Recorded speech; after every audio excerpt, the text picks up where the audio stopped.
In section 3.2 and 3.3, we're going to be talking about slope and slope-intercept formula. To begin, I want you to pause and make sure you look at all of these different formulas for slope and the circumstances in which they're used. So this one's a graph, this one's when you have a table, and this one's when you're given 2 points. Pause and then from there proceed. Next, these are some positive slopes, a negative slope, slope of 0, slope of undefined. Know that x equals is always a vertical line and y equals is always a horizontal line. To start, we're going to find the slope given 2 points. I began by writing my formula and then labeling my points. So now I'm going to do y2, which is 5 minus y1, which is negative 2. X2 is 2 minus x1. Go back, add my inverse, and I have 7. Add my inverse on the bottom, and I get a slope of 7/3. Make sure you simplify your fractions. Now we look at slope-intercept form. Y equals mx plus b. M is your slope. B is your y-intercept, written as the ordered pair 0b. So if I write y equals mx plus b over the top of this, I see that my m is 2 and my b is 6, which as a y-intercept I write as an ordered pair 0, 6. In the second example, I have to solve for y. I have to get it in my format, so I move 5x to the other side, and then I have y equals 5x plus 10. Now I can see that my slope is right here. It's 5, I'm sorry. My slope is 5, and my y-intercept is going to be the ordered pair 0, 10. The last one is a special case. Since it's y equals some number, we know it is a horizontal line, which means my slope is 0. A horizontal line looks like this. That means my slope is 0, and my y-intercept, the only thing we know about y is that it is equals 2, so it's the ordered pair 0, 2. On this next page, we're going to discover the concepts parallel have the same slopes. Graph looks like this. Perpendicular have opposite reciprocal slopes, and they cross at a perfect 90. Determine whether each pair is parallel, perpendicular, or neither. So all we need to know is we're going to assess the slope. So we want to look at the slopes of the first equation is 5. The slope of the second equation is 5. And since we know they are the same, that's the same slope, they are parallel lines. And the second problem, when we look at the slopes, the slope in equation 1 is 2. The slope in equation 2 is 1/2. They're not the same. That means they're not parallel. They're not opposite reciprocals. To be opposite, one has to be positive and one's negative. So since they're not opposite and reciprocal, it's neither. Equation, the next problem, these equations are not solved for y. So first I'm going to take a minute, pause, solve for y, and we'll pick up from there.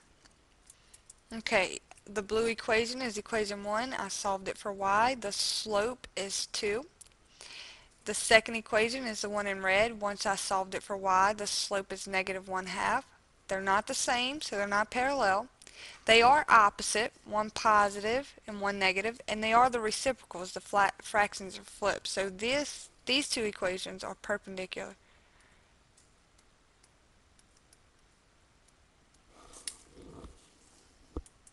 Okay, now we're finding the slope of a line parallel. Parallel means same. So we look at this and we say this is the slope. We say that the slope of this is negative 7/2. So we want the same as that. So our slope is the same. And that's all they ask us for.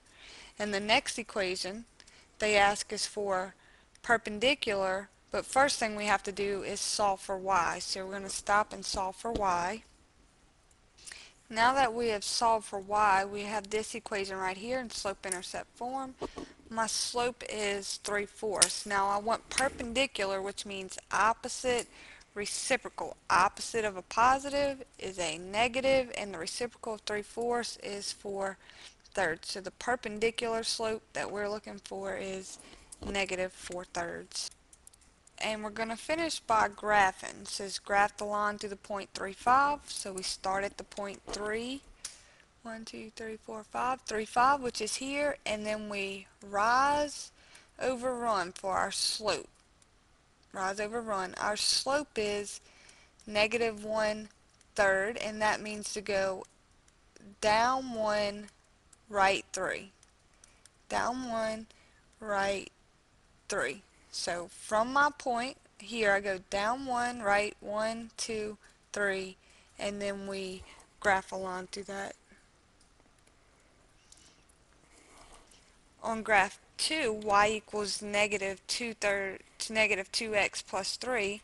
My slope is negative 2, and my y-intercept is the ordered pair 0, 3. So we start at our y-intercept, 0, 3, which is here.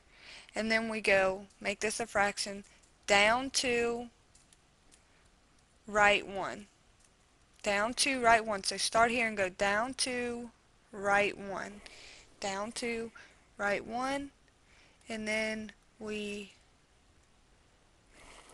graph a line through them. Our last graph says 7x minus 2y equals 10. Before we can start, we need to solve for y. And when we get to the point where we have it in slope-intercept form, we can now name our slope. Our slope is 7/2, and we can name our y-intercept. Our y-intercept is going to be the ordered pair 0, -5. Okay, so we start at our y-intercept, which is 0, -5, and then we rise over run. So we're going to go up 7, right 2. Up 7, right 2. So from there, 1, 2, 3, 4, 5, 6, 7 to the right, 1, 2. Up 7, right 2 is there. And then we take and graph a line through those the best you can. So that's graphing with the slope-intercept form. You find your M, you find your B, you start with your y-intercept, and then you apply your slope, which is your rise over your run.